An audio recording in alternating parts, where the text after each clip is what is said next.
Hey everybody, what's going on? This is Keegan from Kman Reviews. If you enjoy this review, make sure you hit that like and subscribe button, and if you have any opinions at all you'd like to share, put them down in the comment section. DaBaby.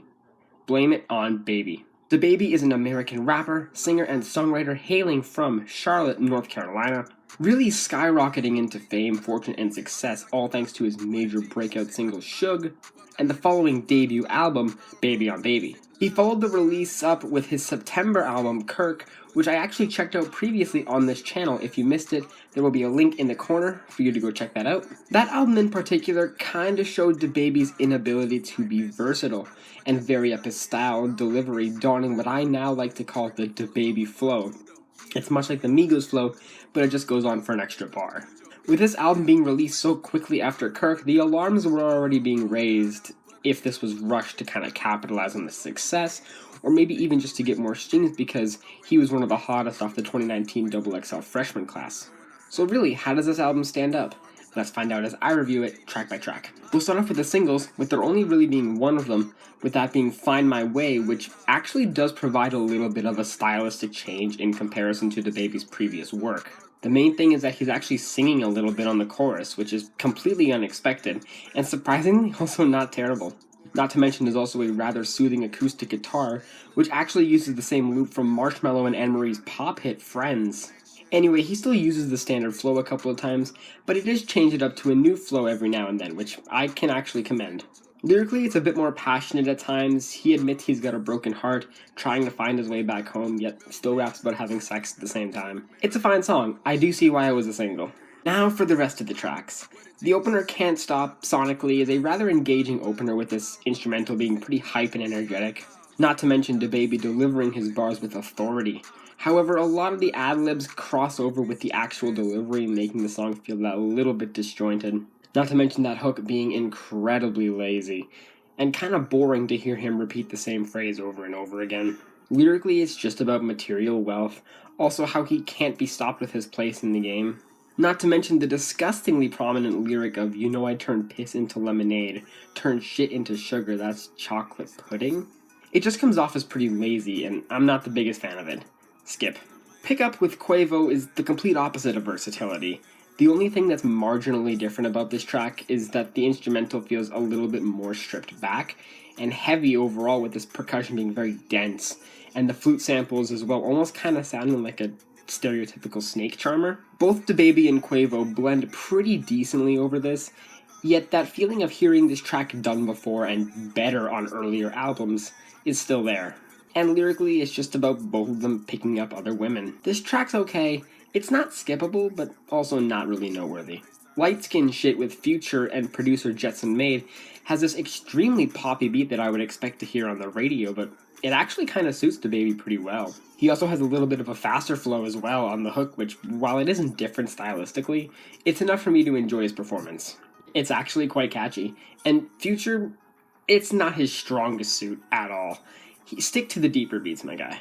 Lyrically, both rappers are simply rapping about their bitches and how they're light-skinned. Honestly, this is probably the best song on this album. It's actually pretty good. Talk About It is yet another generic track talking about DaBaby instrumentally, heavy bass, thick percussion, and some light, airy woodwind synths. His performance is also pretty generic as well, and him varying up his flow is really just slowing it down a little bit on this track in particular. And that hook is probably the worst part of this song, as he isn't even really on beat that well, and the track just gets a little bit tedious with all these elements combined. Lyrically, it's mainly about how great his come-up has been, and in all honesty, this is another track I've heard him do better on. Skip. Sad Shit is...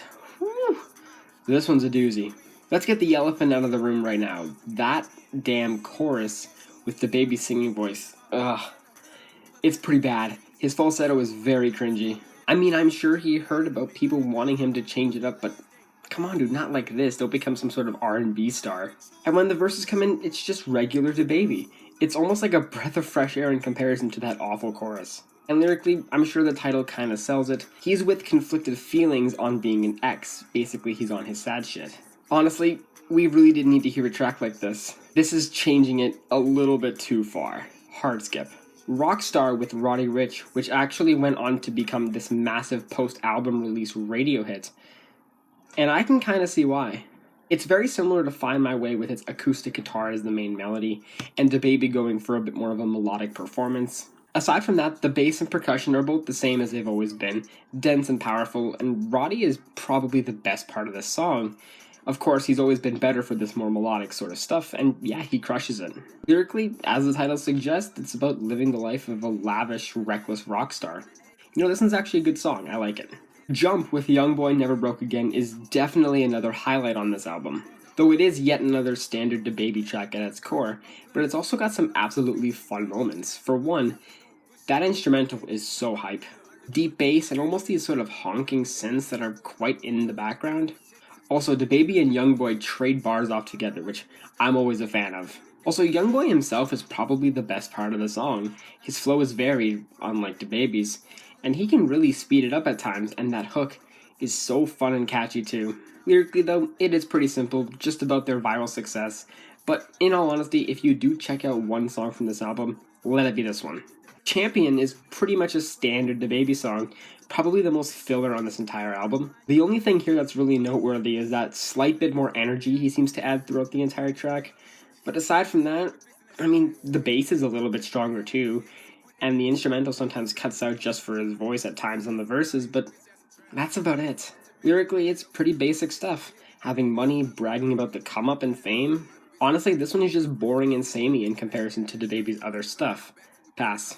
Drop with a Boogie with the Hoodie and producer lunging onto track is unfortunately a bit more of a lackluster song. The main thing is that why was this instrumental given to DaBaby? His level of energy is way more hype than this beat could ever give. It just seems like a throwaway.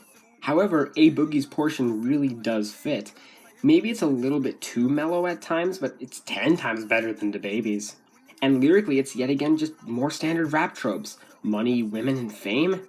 This one's really just more sad than anything. Hard skip. The title track Blame It On Baby opens up with this really interesting instrumental, very minimalistic and haunting with these piano keys and DaBaby giving a standard yet very fitting flow. Unfortunately, the beat completely morphs into this pixelated, synthy, heavy, bassy mess that kinda kills the mood of the track. It switches back and forth between the two an extra time near the end of the track, but come on, could we just make that first beat into one song? That would be awesome. And lyrically, it's a little bit of a diss, especially at those claiming he can only use one flow, like I did. In that regard, this is a nice change-up. Despite my complaint of the beats, I still like the song. Nasty with Ashanti and Megan Thee Stallion, unsurprisingly, is the obligatory sex song on the album, and yeah, this one's a little bit awkward, especially with DaBaby giving all these really uncomfortable and damn near questionable lyrics, such as this gem. I'm gonna just let you read this for yourself for a little bit. Like, I mean, come on, isn't this alarming? Anyway, Ashanti's chorus is lovely, her voice sounds great, and Megan, shocker, can handle this track really well with her strong delivery and actual experienced metaphors. It's not the worst song on this album, but DaBaby really puts this song in question for me. And finally, the closer, Amazing Grace, is a really short 1 minute 29 second closer trying to mask as a full song. And yeah, it really does nothing for me. The beat is pretty standard, and DaBaby's flow is also standard as well. Although lyrically it's actually different, mainly about his spirituality and how he's held that close over his come up. It's kind of funny how he puts the track with a spiritual message right behind the track that's like dirty sexy. Though really aside from that, it doesn't even do that much as a closer. Pass. Overall, DaBaby's albums have really been on the decline, with this one being no exception. He tried to vary it up a couple times with mixed success, and other times he mainly recycles the same thing he's been doing pretty poorly as well. I'm just waiting for when he drops a project that will actually blow my mind, but right now, I'm not really feeling it. I'm feeling about a 4.5 out of 10 on this album. Well guys, hope you enjoyed that review. Thank you all so much for watching, and I'll see you in the next one. Peace.